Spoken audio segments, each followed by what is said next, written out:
Alright guys, welcome back to Jlunce Reviews. As per usual, I'm your host, Jlunce, and today we're talking about Season 3 of Invincible, which just finished yesterday as me recording this, and of course, as I did with the previous season, I have some thoughts. Now, I'm not going to go as in-depth as maybe I could, or maybe as I did with the previous video, because I'm trying to get this video out kind of quick with spring break upon us. I also don't have as much to say about this season as did the last one, because it's kind of what I was expecting. See, Season 2 of this show, in my opinion, was definitely a noticeable dip in quality as compared with the first season. I think many people agree. Not only that, but the weird release schedule of that season and the fact that it took over 2 years for them to actually put it out sort of dampened the excitement for it a little bit. I know I gave it I'm pretty sure a 7.5 when it dropped, but in retrospect, I would probably drop it to a 7, since I think I was a little bit lenient on some of the pacing issues and a lot of the stuff they were clearly setting up to be explored in later seasons that wasn't really as deeply focused on as it could have been. It's still solid, but it allows me to better distinguish the quality between that season and this new one, because it's basically just an improvement in almost every way. Not a massive way that makes everything obsolete, but yeah, Season 3 Invincible sort of feels like a return to form, at least for me. And the biggest things that are improved in this season, at least in my opinion, are the fights, and more importantly, the pacing.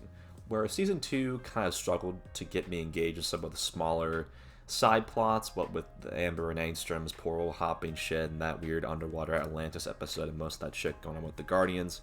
This new season brings a slew of different side plots, brings some old ones back, and each of them fits very nicely in the episode runtimes. The only one that I would say is noticeably weaker is the Doc Seismic stuff, but his character is mostly supposed to be a joke anyway, and he's more just a villain of the week kind of antagonist, so But yeah, I really enjoyed the character flourishes that occurred in these different storylines. The rift between Cecil and Mark was excellent, really intense, and I'm really glad that Walton Goggins gets to shine as this character. When he's telling Mark off about being a hypocrite and questioning his naive and kind of simplistic ideology, that was a really great moment. And unlike most of the relationships in this show, we'll talk about that in a minute, I think that the Mark and Eve stuff mostly works and has a pretty nice payoff in the final episode.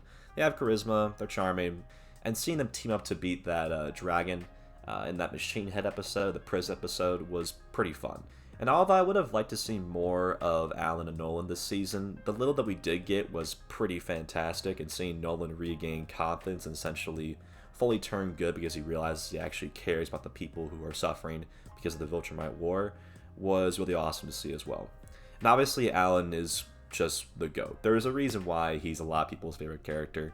Oliver as well is a welcome addition to the show, being a constant reminder to Mark about his dad, and where he could succeed with Oliver where his dad couldn't, with him acting as a father figure, and Oliver's tendency to be just as violent as Nolan creates some really great drama that I'm excited to see possibly developed in future seasons. I like the stuff with Rudy and Amanda. It's kind of sweet and heartfelt, even though it's kind of just not really a huge plot point this season. And hell, I even liked the Dimension subplot where Mark basically comes to terms with the effect he may have on the people he's protecting when he's forced to kill a crazed immortal to save another timeline.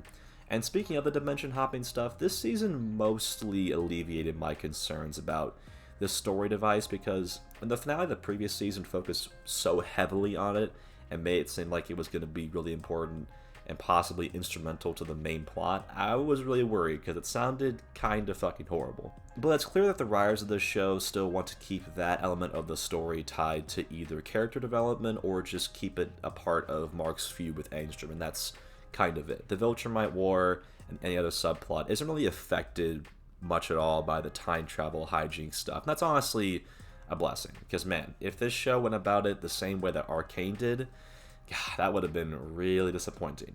I just really enjoy the fact that this show really feels like a heightened comic booky, slightly hokey superhero show with some darker elements such as the violence and mature subject matter, all fitted into a standard episodic TV format, where each episode is kind of sort of standalone, but still slowly develops the main plot, main storyline in the background.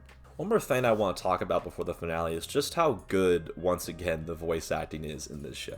I know people have gripes with the fact that this show doesn't look as good as stuff like Arcane, obviously, or like X-Men 97 animation-wise. While those complaints are definitely valid, the animation only looks better and better each season. With the money they saved on the animation department, We instead get to see Jesse, Mike, and Negan all voice different characters and do a pretty damn good job doing it. Especially in Aaron Paul's case when he's playing Powerplex. He's so good at injecting so much pure pain and sorrow into such a tragic character, whose motivation makes total sense while still clashing heavily with Mark's struggle with his morality and whether he should spare people or kill people, pushing his development forward while still making you feel for Powerplex as a character. Not only that, but his power is actually pretty interesting too, and it forces the other characters to switch it up and change their fighting tactics to beat him, which makes those scenes way more dynamic and more fun to watch than just normal Viltrumite punching contests.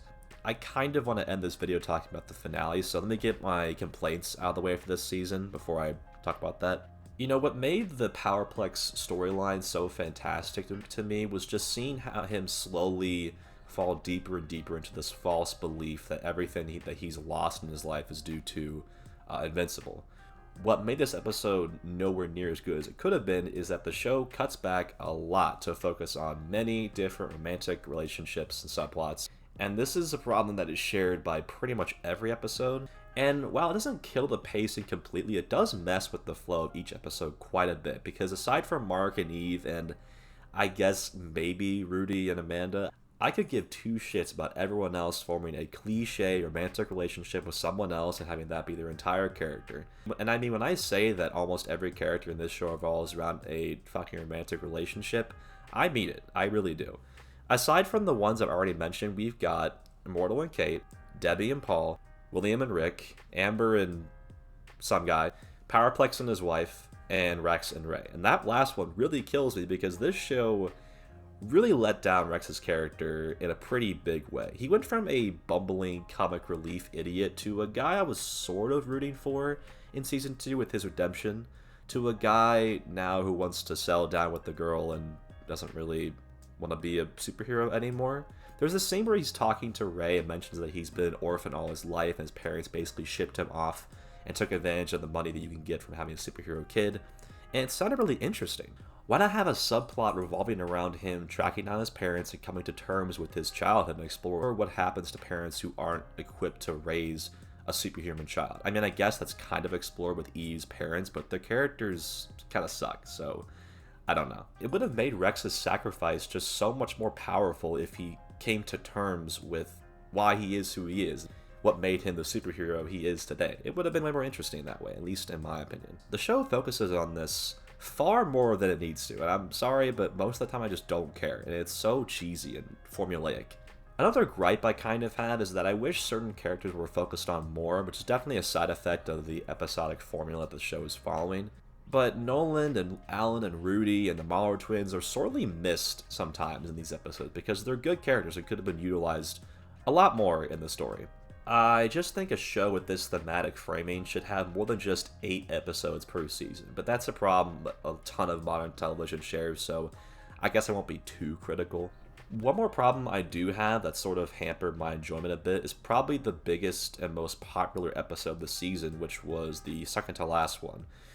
With all the Mark variants coming around. The thing about this episode is I really think that Angstrom's entire motivation and his character makes so little sense now.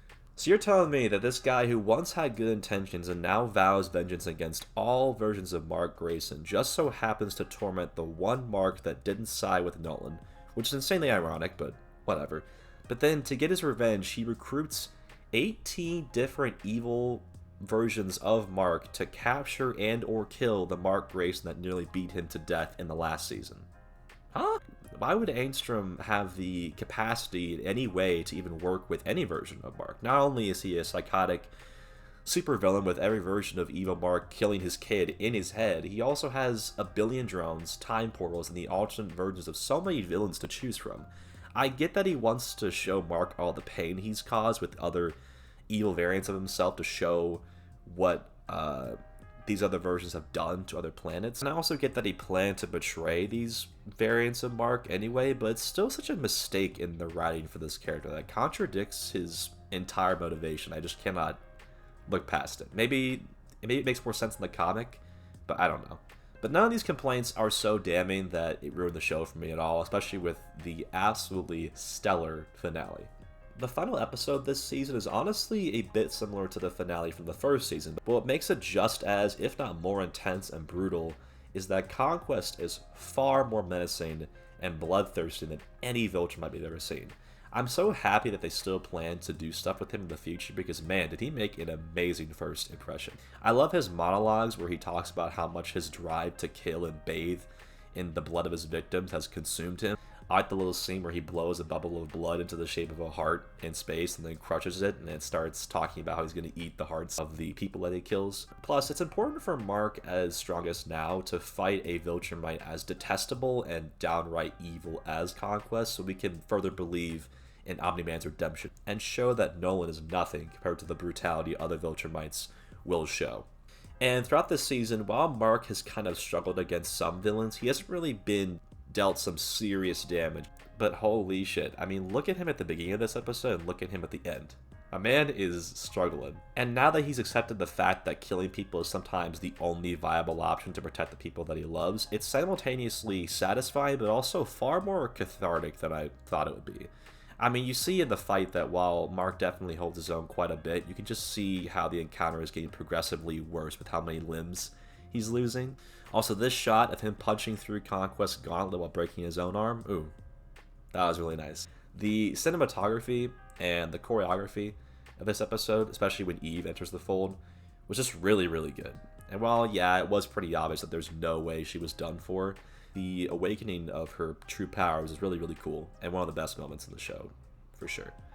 Yeah, I mean, I don't know. This episode was white-knuckled, awesome, and sets up some really, really interesting stuff in the next season, including my boy Damien Darkblood returning, who was a character I was hopeful would come back in some form. Yeah, I mean, probably the best episode since Season 1, I would say. And with all that being said, I would say this was a pretty great season of TV overall, and Invincible is absolutely a show still worth watching, at least in my opinion. And one of the better shows on air, I would say. At the very least, one of the best in the superhero genre. I'm going to give this season, oh, it's close, 8 or an 8.5. I honestly think that with how good the finale is, I can bump it to an 8.5. Yeah, that seems good. Alright, thanks for watching, especially if you made it all the way to the end. I really appreciate it, and let me know how wrong I am in the comments below, and I will read them all. What were your thoughts on the new season? What shows are you looking forward to in the future? I'll probably talk about the new Daredevil show when that ends in a month. Yeah, have a good spring break, and see ya.